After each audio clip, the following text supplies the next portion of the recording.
അഭി അങ്ങനെ പറയല്ലേ ബാബ കരയോ അഭി ബാബ കരയോ അഭി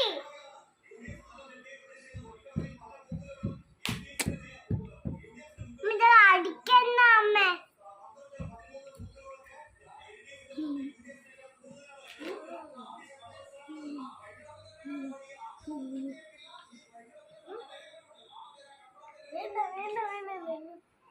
നമുക്കെന്നാ തലയില് എന്തോ